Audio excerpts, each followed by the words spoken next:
ఈ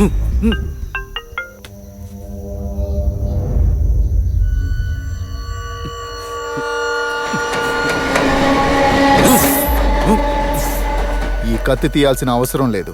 అది తీయాలా వద్దా అన్నది మీరే కదా నిర్ణయిస్తున్నారు. అది చూసావు కదా, అది బుల్లెట్ లోడెడ్, ఫుల్ అప్రూవల్ ఉన్న గన్.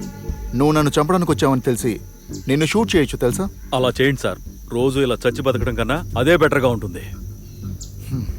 చావడం చంపడమే సొల్యూషన్ అయితే ఈ ప్రపంచంలో మనిషే బతకడు. ఇప్పుడు మాత్రం ఏంటి సార్, ఎవరు మనిషిగా బతుకుతున్నారు ఇక్కడ? బానే మాట్లాడుతున్నావు. ఎందుకు ఈ వైలెన్స్? నార్మల్గా చెబితే ఎవరు వింటున్నారు? కత్తి తీస్తేనే కదా వింటున్నారు. దేశానికి స్వాతంత్రం ఆయుధం లేకుండానే వచ్చిన తర్వాత మీ పోలీసుల దగ్గర, పొలిటీషియన్ల దగ్గర, మీ దగ్గర పెట్టుకున్నారు కదా. మాకెక్కడుంది స్వతంత్రం? ముందు మీరు కత్తి కింద పడేయండి. ఏ ప్రాబ్లం ఉన్నా నేను సాల్వ్ చేస్తాను. పోలీసు వాళ్ళని నమ్మమంటారా? ఎందుకు అందరూ పోలీసు వాళ్ళని తప్పుగా అనుకుంటున్నారు? 1వ తారీఖు రెంట్ ఇచ్చి కరెక్ట్గా ఈఎంఐ కట్టి డబ్బులు ఇచ్చి సరుకులు కొంటున్న పోలీసు వాడిని నేను. నువ్వు నన్ను ధైర్యంగా నమ్మొచ్చు. కత్తి కింద పడే.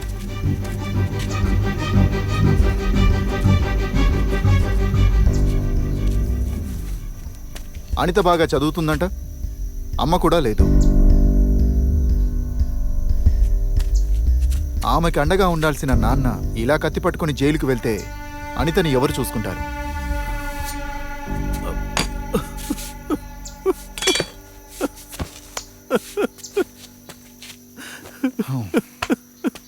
అరవింద్,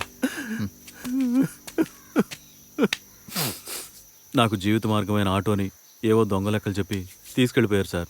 అడగడానికి వెళితే కొడుతున్నారు సార్. నేను ఆటో ఉంటేనే బతకగలుగుతాను. నీ ఆటో నీ దగ్గరకు వస్తుంది. దానికి బాధ్యత నాది. ధైర్యంగా ఇంటికి వెళ్ళు.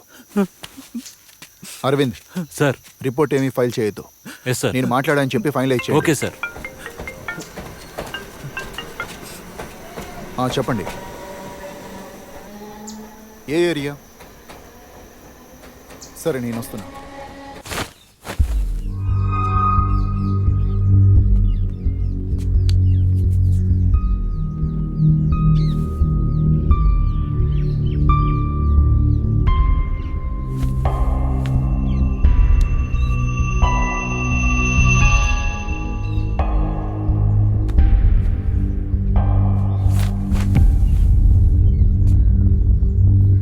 ప్రెస్ వాళ్ళు వచ్చే ముందు రిమూవ్ చేయండి. Okay sir.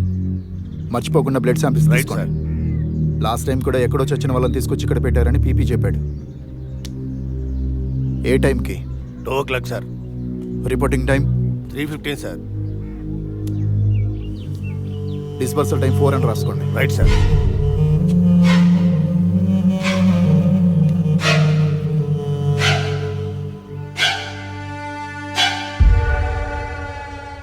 వేరే ఏదైనా ఇంప్రెషన్ ఉందేమో చూడండి అమ్మా. ఏంటి శివ, ఏమైనా దొరికిందా? గోడ మీద ఏ ఫుట్ ప్రింట్స్ లేవు. దీనిపై నుంచే జంప్ చేశారు. త్వరగా నాకు రిపోర్ట్ పంపించండి. Okay sir. నమస్తే సార్. టెర్రస్ ఎప్పుడు ఓపెన్ గానే ఉంటుందా? అవును సార్, ఓపెన్ గానే ఉంటుంది. పడినప్పుడు సౌండ్ ఏమీ వినిపించలేదా?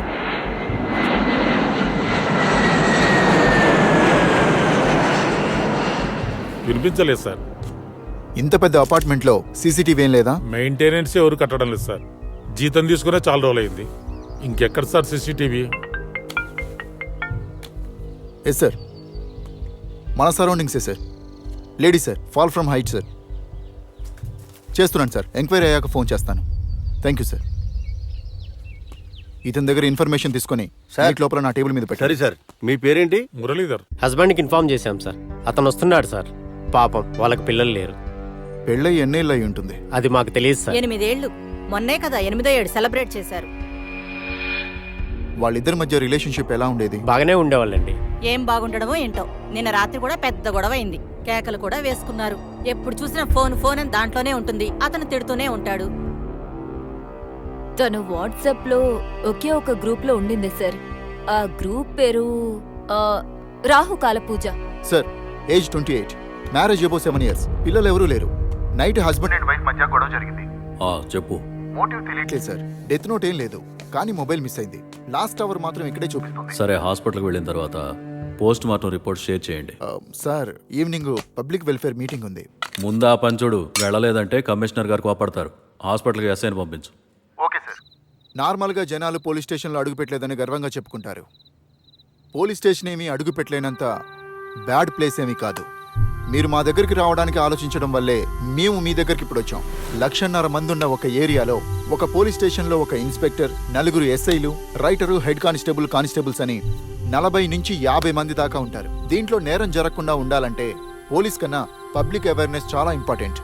అలా ఒక పబ్లిక్ అవేర్నెస్ని క్రియేట్ చేయడానికే ఇలాంటి పబ్లిక్ వెల్ఫేర్ మీటింగ్ని మేము రెగ్యులర్గా అన్ని ఏరియాల్లో కండక్ట్ చేస్తున్నాం. ఇప్పుడు మన ఎస్ఐ చెప్పిన బేసిక్ సేఫ్టీ మిషన్ని మీరందరూ ఫాలో అయితే మీ ఏరియాలో జరుగుతున్న చిన్న చిన్న నేరాల్ని మీరే ఆపొచ్చు. ఒకప్పటికన్నా ఇప్పుడే అందరం కలిసున్నాం, కానీ విడివిడిగా ఉన్నాం.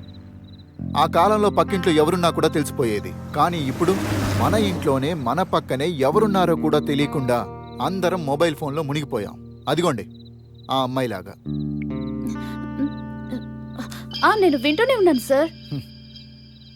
పల్లెటూరులో కొత్తగా ఎవరైనా కనిపిస్తే తమ్ముడు ఇతను ఎవరని మొత్తం అతని జాతకాన్నే తీసుకునేవాళ్ళు. కానీ మనల్ని చూడండి, పైనుంచి ఒక అమ్మాయి కింద పడి 1 గంట అయిన తర్వాత కూడా ఎవ్వరూ చూడకపోవడం వల్ల ఆ అమ్మాయి చనిపోయింది. ఏ ఏరియాలో చనిపోయింది? ఏమో, ఇక్కడ అదే నాకు దగ్గరలో అర్థం చనిపోయిందా కావట్లేదు. ఏంటి? Moti Nagar family problem. ఫుడ్కు మాత్రం ఆర్గానిక్ ఫుడ్ కోసం వెతుకుంటూ వెళ్తున్నాం. మన హ్యూమన్ రిలేషన్షిప్లో కూడా ఆర్గానిక్ ఉంటే చాలా బాగుంటుంది. ఫుడ్ అనగానే గుర్తొచ్చింది, లేట్ అయింది. ఎలాగో ఇంట్లో భోజనం ఉండదు, తెమ్మంటారా? అన్నయ్య, నాకింకా ఆ పరిస్థితి రాలేదు. వెళ్ళండి, మీ ఫుడ్ మీరు చూసుకోండి.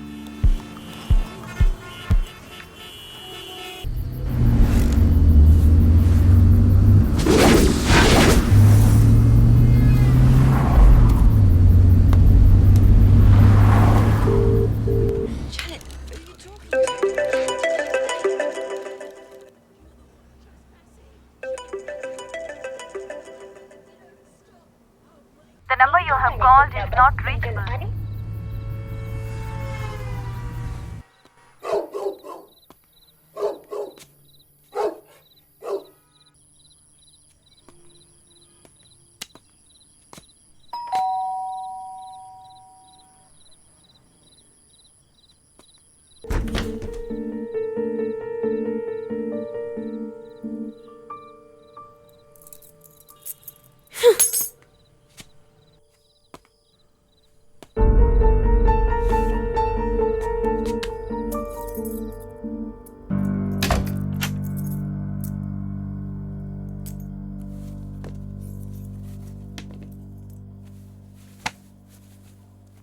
ఏంటి ఈ టైంలో స్నానం చేసాం?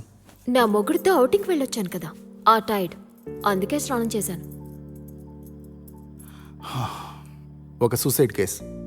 ఇంట్లో గొడవ అవటం వల్ల అమ్మాయి పైనుంచి దూకింది. చాలా రోషం ఉన్నట్టుంది, అందుకే దూకింది. మన ఇంటి టెర్రర్స్ అంత హైట్ కాదు.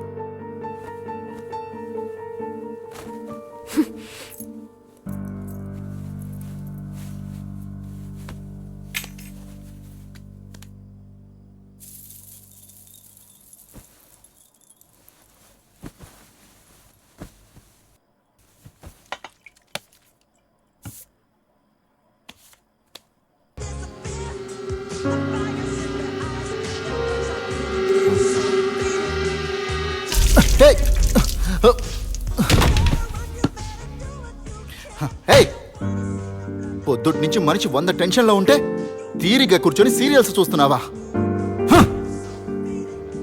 ఛ! అసలు ప్రశాంతత తెలియదు.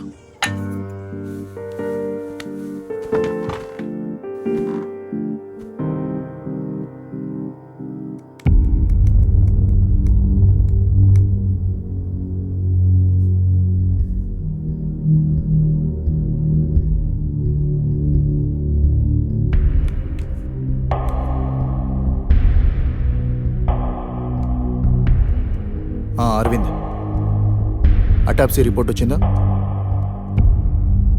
సరే, త్వరగా వాట్సాప్లో పంపించండి.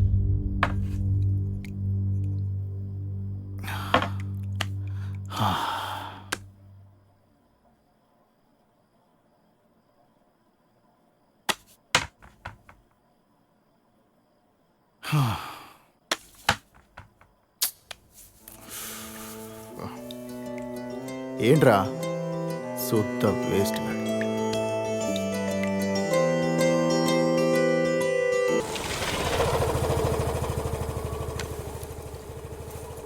జాగ్రత్తగా వెళ్ళు.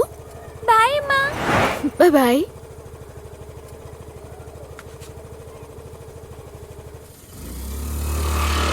ఒసే ఎంతసేపు నిద్రపోతావు? లేస్తావా మొహం మీద నీళ్లు పోయినా? వదిలేయండి అక్క, చిన్నపిల్ల కదా, కాసేపు పడుకునివ్వండి. ఎందుకలా తిడతారు? సరే అమ్మా. ఆడపిల్ల అమ్మ వాళ్ళ ఇంట్లోనే ప్రశాంతంగా నిద్రపోగలదు. అందుకనే చెప్తాను. అది నిజమే అమ్మా. బట్టలన్నీ సరిగ్గా ఉయ్యలేదు. పోలీస్ ఆఫీసర్ వారి దగ్గర చైన్ కొట్టేస్తారా? ఆగండి దొంగ సచ్చిన వాళ్ళారా. ఇదిగోమ్మా. Thank you. మెళ్ళో తాళేదమ్మా. అది ఇంట్లో బీరువాలో ఉంది.